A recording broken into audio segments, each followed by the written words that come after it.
Bonjour tout le monde, ça va? Alors aujourd'hui je vais vous montrer encore un signe de question et c'est la question où? Bec de canard fermé, paume vers le haut, coude un petit peu vers l'arrière pour plus de mobilité et gauche-droite donc en même temps assez rapidement pour la question. Associé à cette question, je vais vous montrer quelques signes très utiles avec les enfants. On va commencer par en forme de clé, donc là c'est le pouce qui est recouvert par l'index, le doudou. Et pour différencier le doudou par exemple lapin ou le doudou chat, donc on avait vu un petit peu les animaux dans une autre vidéo, avec le doudou en tissu par exemple, là on va faire tout doux. Voilà, on a cette technique-là. Bien sûr, l'enfant, il peut aussi avoir, et là je vous montre quelques verbes, j'en profite, perdu. Donc la bec de canard fermée, les doigts se touchent, et je vais ouvrir vers l'avant, paume vers vous, donc tous mes doigts. Et ça veut dire perdre. J'ai perdu quelque chose.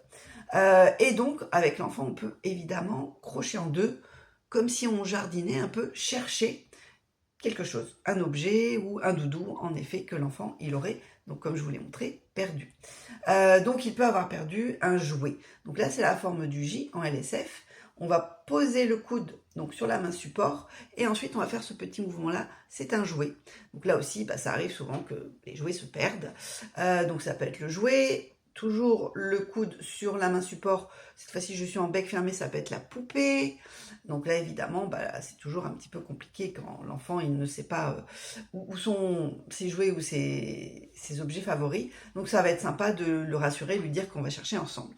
Ça peut être également donc où est le livre, un livre d'histoire qu'il aime particulièrement. Voilà, donc la question où, elle peut être utile aussi, et moi je me souviens m'en être servi quand l'enfant se fait mal. Donc mal, on peut le signer comme ça ou on peut le signer comme ça.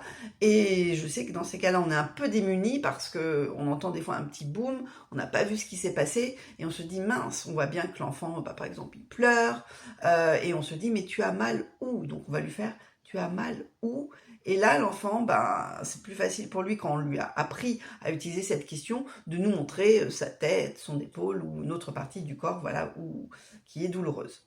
Voilà, j'espère que vous pourrez utiliser évidemment là aussi une fois de plus tous ces signes avec les enfants dont vous vous occupez, que ce soit les vôtres ou que vous soyez une nounou. Et bien sûr, pensez à vous abonner pour avoir toutes mes nouvelles vidéos que je partage avec vous avec grand plaisir. À bientôt, ciao ciao.